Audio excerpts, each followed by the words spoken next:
Hello ನನ್ನ ವೀಕ್ಷಕರೇ, ನಾನು ನಿಮ್ಮ ಯೂಟ್ಯೂಬ್ ಗೆಳತಿ ಆಶಾರಾಣಿ ಮಲೆನಾಡು ಹುಡುಗಿ. ನನ್ನ ಯೂಟ್ಯೂಬ್ ಚಾನಲ್ಗೆ ನಿಮಗೆಲ್ಲ ಮತ್ತೊಮ್ಮೆ ಸ್ವಾಗತ. ಫ್ರೆಂಡ್ಸ್, ನಾನೀಗ ತಂದಿರುವುದು ಸರ್ವಶ್ರೇಷ್ಠವಾದ ಪೂಜೆ, ಸತ್ಯನಾರಾಯಣ ಪೂಜೆ. ಆ ಪೂಜೆಯ ವ್ರತದ ಕತೆ, ಸತ್ಯನಾರಾಯಣ ಕತೆ ಕೇಳೋದ್ರಿಂದ ಪಾಪಿಷ್ಟ ಪುಣ್ಯವಂತನಾಗ್ತಾನೆ, ರೋಗಿಷ್ಟ ಆರೋಗ್ಯವಂತನಾಗ್ತಾನೆ, ಬಡವ ಶ್ರೀಮಂತನಾಗ್ತಾನೆ. ಆ ಪುಣ್ಯ ನಿಮ್ಮೆಲ್ಲರಿಗೂ ಲಭಿಸಲಿ ಅಂತ ಹೇಳಿ ನಾನು ಸತ್ಯನಾರಾಯಣ ಸ್ವಾಮಿಯ ಕಥೆಯ ವಿಡಿಯೋವನ್ನು ಹಾಕ್ತಾಯಿದ್ದೀನಿ. ನಮ್ಮ ರಾಘವೇಂದ್ರ ಐತಾಳ್ ಭಟ್ರು ಬಹಳ ಚೆನ್ನಾಗಿ ಕಥೆಯನ್ನು ಹೇಳಿದ್ದಾರೆ. ಕೇಳೋಣ ಬನ್ನಿ.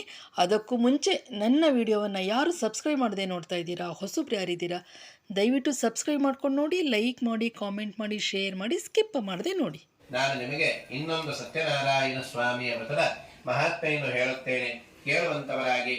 ಪೂರ್ವದಲ್ಲೇ ಉಲ್ಕಮುಖನೆಂಬಂತಹ ರಾಜನಿದ್ದನು. ಜಿತೇಂದ್ರಿಯನಾಗಿಯೂ ಸತ್ಯವಾದಿಯಾಗಿಯೂ ಒಳ್ಳೆ ಬುದ್ಧಿಶಾಲಿಯಾಗಿಯೂ ಇದ್ದಂತಹ ಆತನು ಪ್ರತಿ ದಿವಸವೂ ದೇವಾಲಯಕ್ಕೆ ಹೋಗಿ ದೇವತಾರಾಧನೆಯನ್ನು ಮಾಡುತ್ತಿದ್ದನು. ಆತನ ಪತ್ನಿಯಾಗಿರುವಂತಹ ಭದ್ರಶೀಲೆಯು ಒಮ್ಮೆ ಸಮುದ್ರ ತೀರದಲ್ಲಿ ಪತಿಯನ್ನು ಕೂಡಿಕೊಂಡು ಸತ್ಯನಾರಾಯಣ ವ್ರತವನ್ನು ಮಾಡುತ್ತಾಳೆ. ಆಗ ಅಲ್ಲಿಗೆ ಒಬ್ಬ ವರ್ತಕನು ವ್ಯಾಪಾರಕ್ಕೋಸ್ಕರವಾಗಿ ಬಂದು ಹಡಗನ್ನು ದಡದಲ್ಲಿ ಬಿಟ್ಟು ರಾಜನ ದರ್ಶನಕ್ಕೋಸ್ಕರವಾಗಿ ಬಂದು ವ್ರತವನ್ನು ಮಾಡುತ್ತಿರುವಂತಹ ರಾಜ ದಂಪತಿಗಳನ್ನು ಕೊಂಡು ಕೈ ಮುಗಿದುಕೊಂಡು ಕೇಳುತ್ತಾನೆ, ಎಲೆ ರಾಜನೇ, ಭಕ್ತಿಯುಕ್ತನಾಗಿ ಮನಶ್ರದ್ಧೆಯಿಂದ ನೀವು ಮಾಡುತ್ತಿರುವಂತಹ ಈ ಪೂಜೆ ಯಾವುದು? ಯಾವ ಉದ್ದೇಶಕ್ಕೋಸ್ಕರವಾಗಿ ಈ ಪೂಜೆಯನ್ನು ಮಾಡುತ್ತಿದ್ದೇನೆ ಎಂಬುದಾಗಿ ಹೇಳುತ್ತಿರುವಂತಹ ಆ ವ್ಯಾಪಾರಿಯ ಮಾತನ್ನು ಕೇಳಿ ಈ ರಾಜನು ಹೇಳುತ್ತಾನೆ, ಎಲೆ ವರ್ತಕನೇ, ನನಗೆ ಸಂತಾನವಿಲ್ಲದ ಕಾರಣದಿಂದಾಗಿ ಸಂತಾನಪ್ರದವಾದಂತಹ ಈ ಸತ್ಯನಾರಾಯಣ ವ್ರತವನ್ನು ಸಂತಾನಕ್ಕೋಸ್ಕರವಾಗಿಯೇ ಮಾಡುತ್ತಿದ್ದೇನೆ ಎಂಬುದಾಗಿ ಹೇಳುತ್ತಿರುವಂತಹ ಆ ರಾಜನ ಮಾತನ್ನು ಕೇಳಿ ಈ ವರ್ತಕನು ಕೂಡ ಹೇಳುತ್ತಾನೆ, ಎಲೆ ರಾಜನೇ, ನನಗೂ ಸಹ ಸಂತಾನವಿಲ್ಲ, ಆದ್ದರಿಂದ ನಾನು ಕೂಡ ಸತ್ಯನಾರಾಯಣ ವ್ರತವನ್ನು ಮಾಡುತ್ತೇನೆ ಎಂಬುದಾಗಿ ಹೇಳಿ ಪೂಜೆ ಆಗುವವರೆಗೂ ಅಲ್ಲಿಯೇ ಕುಳಿತುಕೊಂಡು ತೀರ್ಥ ಪ್ರಸಾದಗಳೆಲ್ಲವನ್ನು ಸ್ವೀಕಾರ ಮಾಡಿ ಆ ರಾಜನಿಂದ ವಿಧಿ ವಿಧಾನಗಳೆಲ್ಲವನ್ನು ತಿಳಿದುಕೊಂಡು ವ್ಯಾಪಾರವನ್ನು ಮುಗಿಸಿಕೊಂಡು ತನ್ನ ಮನೆಗೆ ಹಿಂತಿರುಗಿ ಬಂದು ತನ್ನ ಹೆಂಡತಿಯಾದಂತಹ ಲೀಲಾವತಿಯನ್ನು ಕರೆದು ಅವಳಿಗೆ ಸತ್ಯನಾರಾಯಣ ಸ್ವಾಮಿಯ ವ್ರತದ ಮಹಾತ್ಮೆ ಎಲ್ಲವನ್ನು ತಿಳಿಸಿ ತೀರ್ಥ ಪ್ರಸಾದಗಳೆಲ್ಲವನ್ನು ಕೊಟ್ಟು ಯಾವಾಗ ನಮಗೆ ಸಂತಾನ ಪ್ರಾಪ್ತಿಯಾಗುವುದು ಆಗ ಸತ್ಯನಾರಾಯಣ ವ್ರತವನ್ನು ಮಾಡುತ್ತೇವೆ ಎಂಬುದಾಗಿ ಸ್ವಾಮಿಯಲ್ಲಿ ಬೇಡಿಕೊಳ್ಳುತ್ತಾರೆ. ವ್ರತವನ್ನು ಮಾಡುತ್ತೇವೆ ಎಂಬಂತಹ ಸಂಕಲ್ಪದಿಂದಾಗಿ ಸಂತುಷ್ಟನಾದಂತಹ ಸತ್ಯನಾರಾಯಣ ಸ್ವಾಮಿಯ ಅನುಗ್ರಹದಿಂದಾಗಿ ಆ ವರ್ತಕನ ಹೆಂಡತಿಯಾದಂತಹ ಲೀಲಾವತಿಯು ಕೆಲವೇ ದಿವಸಗಳಲ್ಲಿ ಗರ್ಭವನ್ನು ಧರಿಸಿ 10ನೇ ತಿಂಗಳಲ್ಲಿ ಹೆಣ್ಣು ಮಗುವನ್ನು ಪಡೆಯುತ್ತಾಳೆ. ಶುಕ್ಲ ಪಕ್ಷದ ಚಂದ್ರನಂತೆ ಆ ಮಗುವು ದಿನ ದಿನಕ್ಕೂ ಬೆಳೆಯುತ್ತಾ ಕಲಾವತಿ ಎಂಬ ಹೆಸರಿನಿಂದ ನಾಮಕರಣ ಮಾಡಲ್ಪಡುತ್ತಾಳೆ. ಆಗ ಲೀಲಾವತಿಯು ಪತಿಯನ್ನು ಕುರಿತು, ಎಲೆ ಸ್ವಾಮಿಯೇ, ಪೂರ್ವದಲ್ಲಿ ನಾವು ಸಂಕಲ್ಪಿಸಿದಂತಹ ಸತ್ಯನಾರಾಯಣ ವ್ರತವನ್ನು ದೊಡ್ಡವಳಾದ ಮೇಲೆ ಇವಳ ಮದುವೆ ಕಾಲದಲ್ಲಿ ಸತ್ಯನಾರಾಯಣ ವ್ರತವನ್ನು ಮಾಡೋಣ ಎಂಬುದಾಗಿ ಹೆಂಡತಿಯನ್ನು ಸಮಾಧಾನಪಡಿಸಿ ಈ ವರ್ತಕನು ವ್ಯಾಪಾರಕ್ಕೆ ಹೊರಟು ಹೋಗುತ್ತಾನೆ. ಹೀಗೆ 16 ವರ್ಷಗಳು ಕಳೆಯಲು ಮಗಳು ವಿವಾಹ ವಯಸ್ಕರಾಗಿರುವುದನ್ನು ಕಂಡಂತಹ ಆ ವರ್ತಕನು ಅವರ ಧರ್ಮ ಪದ್ಧತಿಯಂತೆ ಸೇವಕರನ್ನು ಕರೆದು ಮಗಳ ವಿವಾಹಕ್ಕೋಸ್ಕರವಾಗಿ ಒಳ್ಳೆಯ ವರನನ್ನು ಹುಡುಕಿಕೊಂಡು ಬನ್ನಿ ಎಂಬುದಾಗಿ ಸೇವಕರನ್ನು ಕಳುಹಿಸುತ್ತಾನೆ. ಆ ಸೇವಕನು ಹೊರಟು ಕಾಂಚನವೆಂಬಂತಹ ಪಟ್ಟಣವನ್ನು ಸೇರಿ ಅಲ್ಲಿಂದ ಒಬ್ಬ ವರ್ತಕನ ಕುಮಾರನನ್ನು ಕರೆತರುತ್ತಾರೆ. ಸುಂದರನಾಗಿಯೂ ಶ್ರೀಮಂತನಾಗಿಯೂ ಗುಣವಂತನಾಗಿಯೂ ಇರುವಂತಹ ಆ ವರನಿಗೆ ಈ ವರ್ತಕನು ಬಹಳ ವೈಭವದಿಂದ ತನ್ನ ಮಗಳನ್ನು ದಾರ ಎರೆದು ಮದುವೆ ಮಾಡಿಕೊಡುತ್ತಾನೆ. ಈ ವರ್ತಕನು ಮಗಳ ವಿವಾಹ ಕಾಲದಲ್ಲೂ ಕೂಡ ಸತ್ಯನಾರಾಯಣ ವ್ರತವನ್ನು ಮಾಡಲಿಲ್ಲ. ಇದರಿಂದ ಸ್ವಾಮಿಗೆ ಆತನಲ್ಲಿ ಕ್ರೋಧ ಉಂಟಾಯಿತು.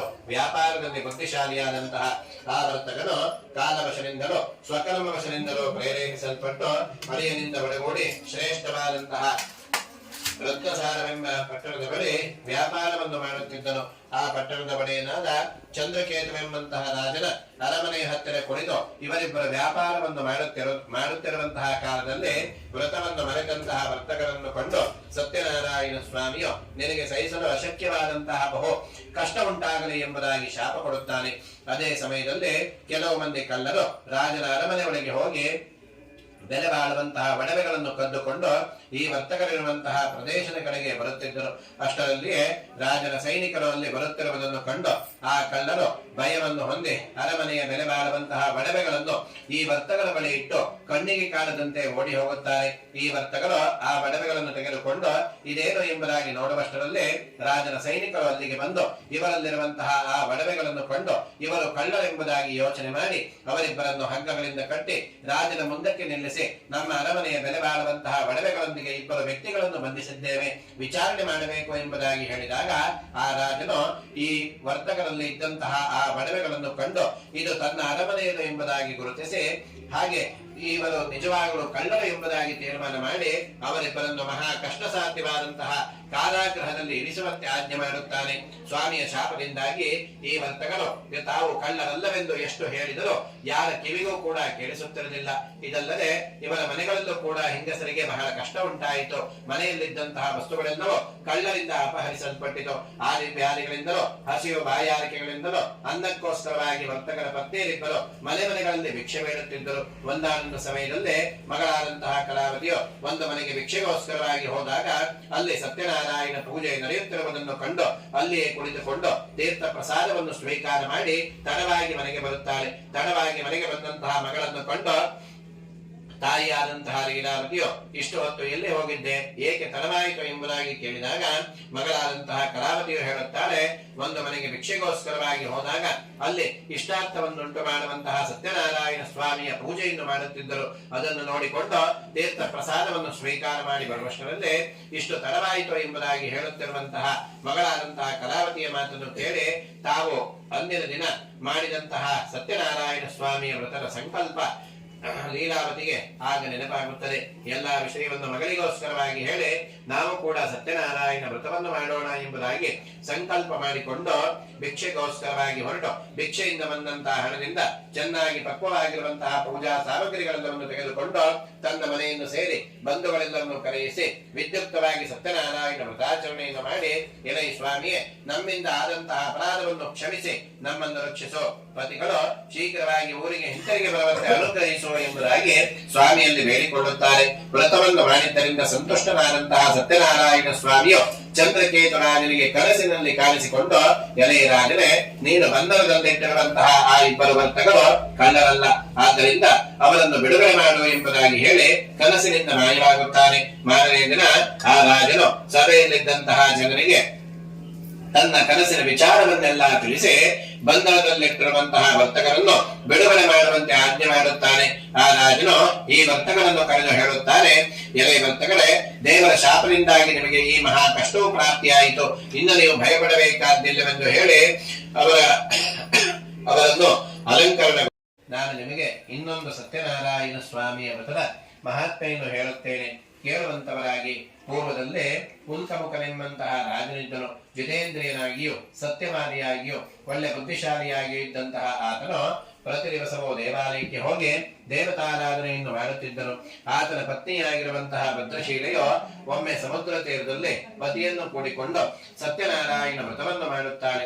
ಆಗ ಅಲ್ಲಿಗೆ ಒಬ್ಬ ವರ್ತಕನು ವ್ಯಾಪಾರಕ್ಕೋಸ್ಕರವಾಗಿ ಬಂದು ಹಡಗನ್ನು ದಡದಲ್ಲಿ ಬಿಟ್ಟು ರಾಜನ ದರ್ಶನಕ್ಕೋಸ್ಕರವಾಗಿ ಬಂದು ವ್ರತವನ್ನು ಮಾಡುತ್ತಿರುವಂತಹ ರಾಜ ದಂಪತಿಗಳನ್ನು ಕೊಂಡು ಕೈ ಮುಗಿದುಕೊಂಡು ಕೇಳುತ್ತಾನೆ, ಎಲೆ ರಾಜನೇ, ಭಕ್ತಿಯುಕ್ತನಾಗಿ ಮನಶ್ರದ್ಧೆಯಿಂದ ನೀವು ಮಾಡುತ್ತಿರುವಂತಹ ಈ ಪೂಜೆ ಯಾವುದು, ಯಾವ ಉದ್ದೇಶಕ್ಕೋಸ್ಕರವಾಗಿ ಈ ಪೂಜೆಯನ್ನು ಮಾಡುತ್ತಿದ್ದೀರಿ ಎಂಬುದಾಗಿ ಹೇಳುತ್ತಿರುವಂತಹ ಆ ವ್ಯಾಪಾರಿಯ ಮಾತನ್ನು ಕೇಳಿ ಈ ರಾಜನು ಹೇಳುತ್ತಾನೆ, ಎಲೆ ವರ್ತಕನೇ, ನನಗೆ ಸಂತಾನವಿಲ್ಲದ ಕಾರಣದಿಂದಾಗಿ ಸಂತಾನಪ್ರದವಾದಂತಹ ಈ ಸತ್ಯನಾರಾಯಣ ವ್ರತವನ್ನು ಸಂತಾನಕ್ಕೋಸ್ಕರವಾಗಿಯೇ ಮಾಡುತ್ತಿದ್ದೇನೆ ಎಂಬುದಾಗಿ ಹೇಳುತ್ತಿರುವಂತಹ ಆ ರಾಜನ ಮಾತನ್ನು ಕೇಳಿ ಈ ವರ್ತಕನು ಕೂಡ ಹೇಳುತ್ತಾನೆ, ಎಲೆ ರಾಜನೇ, ನನಗೂ ಸಹ ಸಂತಾನವಿಲ್ಲ, ಆದ್ದರಿಂದ ನಾನು ಕೂಡ ಸತ್ಯನಾರಾಯಣ ವ್ರತವನ್ನು ಮಾಡುತ್ತೇನೆ ಎಂಬುದಾಗಿ ಹೇಳಿ ಪೂಜೆ ಆಗುವವರೆಗೂ ಅಲ್ಲಿಯೇ ಕುಳಿತುಕೊಂಡು ತೀರ್ಥ ಪ್ರಸಾದಗಳೆಲ್ಲವನ್ನು ಸ್ವೀಕಾರ ಮಾಡಿ ಆ ರಾಜನಿಂದ ವಿಧಿವಿಧಾನಗಳೆಲ್ಲವನ್ನು ತಿಳಿದುಕೊಂಡು ವ್ಯಾಪಾರವನ್ನು ಮುಗಿಸಿಕೊಂಡು ತನ್ನ ಮನೆಗೆ ಹಿಂತಿರುಗಿ ಬಂದು ತನ್ನ ಹೆಂಡತಿಯಾದಂತಹ ಲೀಲಾವತಿಯನ್ನು ಕರೆದು ಅವಳಿಗೆ ಸತ್ಯನಾರಾಯಣ ಸ್ವಾಮಿಯ ವ್ರತದ ಮಹಾತ್ಮೆ ಎಲ್ಲವನ್ನು ತಿಳಿಸಿ ತೀರ್ಥ ಪ್ರಸಾದಗಳೆಲ್ಲವನ್ನು ಕೊಟ್ಟು ಯಾವಾಗ ನಮಗೆ ಸಂತಾನ ಪ್ರಾಪ್ತಿಯಾಗುವುದು ಆಗ ಸತ್ಯನಾರಾಯಣ ವ್ರತವನ್ನು ಮಾಡುತ್ತೇವೆ ಎಂಬುದಾಗಿ ಸ್ವಾಮಿಯಲ್ಲಿ ಬೇಡಿಕೊಳ್ಳುತ್ತಾರೆ. ವ್ರತವನ್ನು ಮಾಡುತ್ತೇವೆ ಎಂಬಂತಹ ಸಂಕಲ್ಪದಿಂದಾಗಿ ಸಂತುಷ್ಟನಾದಂತಹ ಸತ್ಯನಾರಾಯಣ ಸ್ವಾಮಿಯ ಅನುಗ್ರಹದಿಂದಾಗಿ ಆ ವರ್ತಕನ ಹೆಂಡತಿಯಾದಂತಹ ಲೀಲಾವತಿಯು ಕೆಲವೇ ದಿವಸಗಳಲ್ಲಿ ಗರ್ಭವನ್ನು ಧರಿಸಿ 10ನೇ ತಿಂಗಳಲ್ಲಿ ಹೆಣ್ಣು ಮಗುವನ್ನು ಪಡೆಯುತ್ತಾಳೆ. ಶುಕ್ಲ ಪಕ್ಷದ ಚಂದ್ರನಂತೆ ಆ ಮಗುವು ದಿನ ದಿನಕ್ಕೂ ಬೆಳೆಯುತ್ತಾ ಕಲಾವತಿ ಎಂಬ ಹೆಸರಿನಿಂದ ನಾಮಕರಣ ಮಾಡಲ್ಪಡುತ್ತಾಳೆ. ಆಗ ಲೀಲಾವತಿಯು ಪತಿಯನ್ನು ಕುರಿತು, ಎಲೆ ಸ್ವಾಮಿಯೇ ಪೂರ್ವದಲ್ಲಿ ನಾವು ಸಂಕಲ್ಪಿಸಿದಂತಹ ಸತ್ಯನಾರಾಯಣ ವ್ರತವನ್ನು ದೊಡ್ಡವರಾದ ಮೇಲೆ ಇವಳ ಮದುವೆ ಕಾಲದಲ್ಲಿ ಸತ್ಯನಾರಾಯಣ ವ್ರತವನ್ನು ಮಾಡೋಣ ಎಂಬುದಾಗಿ ಹೆಂಡತಿಯನ್ನು ಸಮಾಧಾನಪಡಿಸಿ ಈ ವರ್ತಕನು ವ್ಯಾಪಾರಕ್ಕೆ ಹೊರಟು ಹೋಗುತ್ತಾನೆ. ಹೀಗೆ 16 ವರ್ಷಗಳು ಕಳೆಯಲು ಮಗಳು ವಿವಾಹ ವಯಸ್ಕರಾಗಿರುವುದನ್ನು ಕಂಡಂತಹ ಆ ವರ್ತಕನು ಅವರ ಧರ್ಮ ಪದ್ಧತಿಯಂತೆ ಸೇವಕರನ್ನು ಕರೆದು ಮಗಳ ವಿವಾಹಕ್ಕೋಸ್ಕರವಾಗಿ ಒಳ್ಳೆಯ ವರನನ್ನು ಹುಡುಕಿಕೊಂಡು ಬನ್ನಿ ಎಂಬುದಾಗಿ ಸೇವಕರನ್ನು ಕಳುಹಿಸುತ್ತಾನೆ. ಆ ಸೇವಕನು ಹೊರಟು ಕಾಂಚನವೆಂಬಂತಹ ಪಟ್ಟಣವನ್ನು ಸೇರಿ ಅಲ್ಲಿಂದ ಒಬ್ಬ ವರ್ತಕನ ಕುಮಾರನನ್ನು ಕರೆತರುತ್ತಾರೆ. ಸುಂದರನಾಗಿಯೂ ಶ್ರೀಮಂತನಾಗಿಯೂ ಗುಣವಂತನಾಗಿಯೂ ಇರುವಂತಹ ಆ ವರನಿಗೆ ಈ ವರ್ತಕನು ಬಹಳ ವೈಭವದಿಂದ ತನ್ನ ಮಗಳನ್ನು ದಾರ ಎರೆದು ಮದುವೆ ಮಾಡಿಕೊಡುತ್ತಾನೆ. ಈ ವರ್ತಕನು ಮಗಳ ವಿವಾಹ ಕಾಲದಲ್ಲೂ ಕೂಡ ಸತ್ಯನಾರಾಯಣ ವ್ರತವನ್ನು ಮಾಡಲಿಲ್ಲ.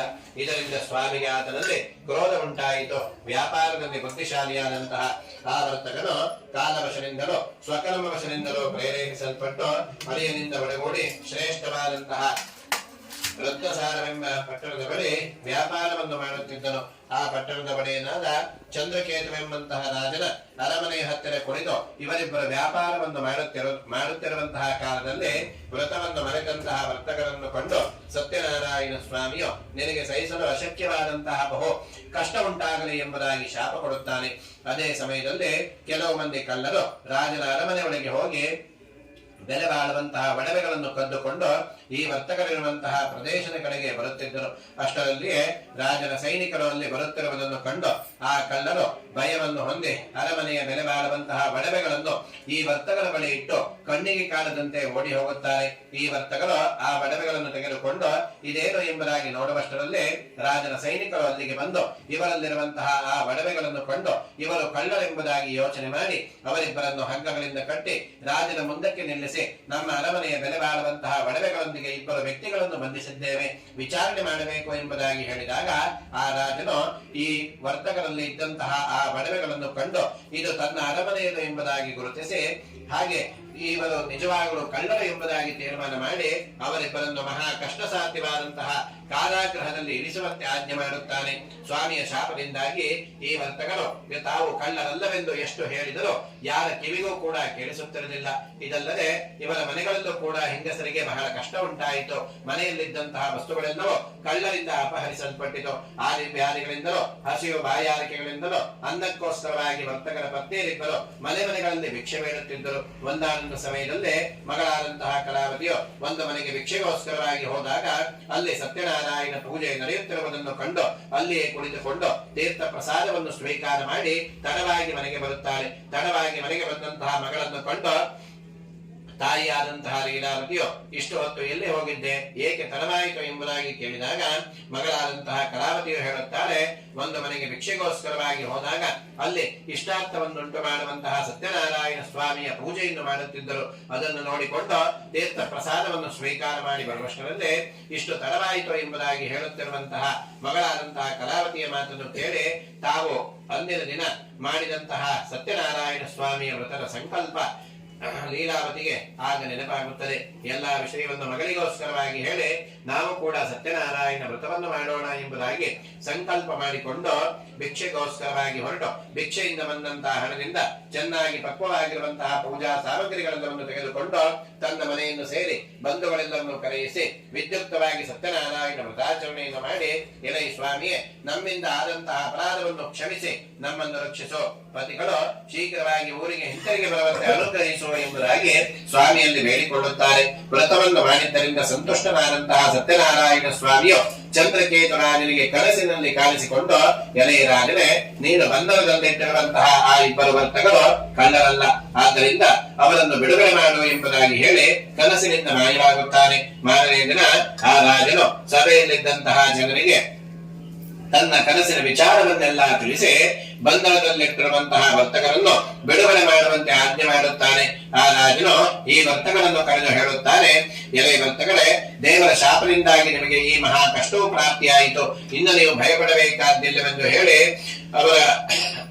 ಅವರನ್ನು ಅಲಂಕರಣಗೊಳಿಸಿ ತಾನು ಅವರ ಹಡಗಿನಿಂದ ವಶಪಡಿಸಿಕೊಂಡಿದ್ದಂತಹ ವಸ್ತುಗಳಿಗೆ 2ರಷ್ಟು ವಸ್ತುಗಳನ್ನು ಸೇರಿಸಿಕೊಟ್ಟು ಇನ್ನು ನಿಮ್ಮ ಸ್ಥಳಕ್ಕೆ ಹೋಗಿ ಬನ್ನಿ ಎಂದಾಗ ಈ ವರ್ತಕರು ಆ ರಾಜನಿಗೆ ನಮಸ್ಕಾರವನ್ನು ಮಾಡಿ ಸ್ವಸ್ಥಾನವನ್ನು ಕುರಿತು ಹೊರಡಲು ಪ್ರಯತ್ನಿಸುತ್ತಾರೆ ಎಂಬಲ್ಲಿಗೆ ಸ್ಕಾಂದ ಪುರಾಣದ ರೇವಾಕಾಂಡದ ಸತ್ಯನಾರಾಯಣ ಸ್ವಾಮಿಯ ವೃತ್ತದ ಕಥೆಯ ನಂತರ ಸೋತರು ಮತ್ತೆ ಮುಂದುವರಿಸುತ್ತಾರೆ. ಎಲೆಯ ಋಷಿಗಳಿರ,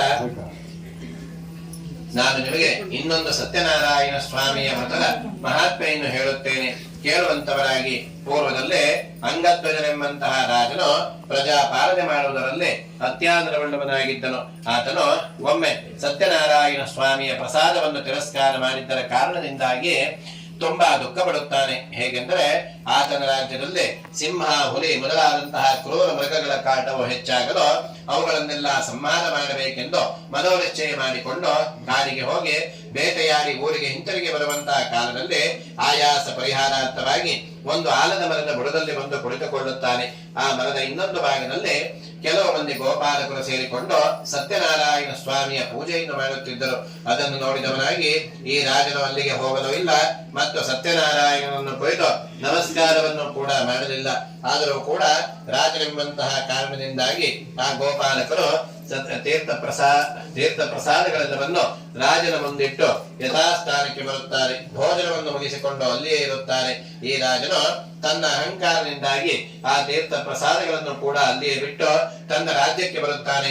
ರಾಜ್ಯಕ್ಕೆ ಬಂದು ನೋಡಿದಾಗ ಆತನ ರಾಜ್ಯಕೋಶ ಬೊಕ್ಕಸಾದಿಗಳೆಲ್ಲವನ್ನು ಕೂಡ ಶತ್ರುಗಳು ವಶಪಡಿಸಿಕೊಂಡಿರುತ್ತಾರೆ. ಆಗ ಆ ರಾಜನು ಯೋಚನೆ ಮಾಡಿದ್ದೇನೆಂದರೆ, ಇದೆಲ್ಲ ಅನಾಹುತವು ಸತ್ಯನಾರಾಯಣ ಸ್ವಾಮಿಯ ಪ್ರಸಾದವನ್ನು ತಿರಸ್ಕಾರ ಮಾಡಿದ್ದರ ಕಾರಣದಿಂದಾಗಿ ಉಂಟಾಗಿರಬಹುದು ಅಂತ ಯಾವ ಸ್ಥಳದಲ್ಲಿ ಸತ್ಯದೇವರ ಪೂಜೆ ಆಯಿತೋ ನಾನು ಕೂಡ ಅಲ್ಲಿಗೆ ಹೋಗುತ್ತೇನೆ, ನಾನು ಕೂಡ ಸ್ವಾಮಿಯ ಪೂಜೆಯನ್ನು ಮಾಡಿ ತೀರ್ಥ ಪ್ರಸಾದಗಳನ್ನು ಸ್ವೀಕಾರ ಮಾಡುತ್ತೇನೆ ಎಂಬುದಾಗಿ ಸಂಕಲ್ಪ ಮಾಡಿಕೊಂಡು ಪುನಃ ಗೋಪಾಲಕನ ಸಮೀಪಕ್ಕೆ ಬಂದು ಸತ್ಯನಾರಾಯಣ ಸ್ವಾಮಿಯ ಪೂಜೆಯನ್ನು ಮಾಡಿ ತೀರ್ಥ ಪ್ರಸಾದಗಳೆಲ್ಲವನ್ನು ಸ್ವೀಕಾರ ಮಾಡಿ ಸ್ವಾಮಿಯ ಅನುಗ್ರಹವನ್ನು ಪಡೆದವನಾಗಿ ಕೆಲವೇ ದಿವಸಗಳಲ್ಲಿ ಕಳೆದುಕೊಂಡಿದ್ದಂತಹ ರಾಜ್ಯಕೋಶ ಬೊಕ್ಕಸಾದಿಗಳೆಲ್ಲವನ್ನು ಕೂಡ ಶತ್ರುಗಳಿಂದ ಮರಳಿ ವಶಪಡಿಸಿಕೊಳ್ಳುತ್ತಾನೆ. ಹೀಗೆ ಸತ್ಯನಾರಾಯಣ ಸ್ವಾಮಿಯ ವ್ರತದ ಮಹಾತ್ಮೆಯನ್ನು ಅರ್ಥ ಮಾಡಿಕೊಂಡು ಆ ರಾಜನು ಸತ್ಯನಾರಾಯಣ ವ್ರತವನ್ನು ಕಾಲ ಕಾಲಕ್ಕೂ ಮಾಡುತ್ತಾ ಬೇಕಾದಂತಹ ಇಷ್ಟಾರ್ಥಗಳೆಲ್ಲವನ್ನು ಅನುಭವಿಸಿ ಅಂತ್ಯಕಾಲದಲ್ಲಿ